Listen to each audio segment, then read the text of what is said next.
اللہ تعالیٰ نے نوح علیہ السلام کو زمین میں مبعوث فرمایا۔ ابن عباس رضی اللہ عنہما سے روایت ہے کہ نبی صلی اللہ علیہ وسلم نے فرمایا، آدم علیہ السلام اور نوح علیہ السلام کے درمیان 10 قرن تھے، ایک قرن 100 سال کا ہوتا ہے۔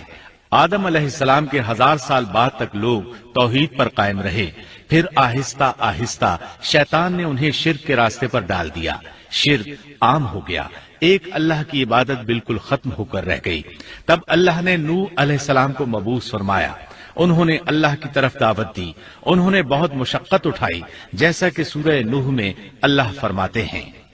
بسم اللہ الرحمن الرحیم، انا ارسلنا نوحا الى قومه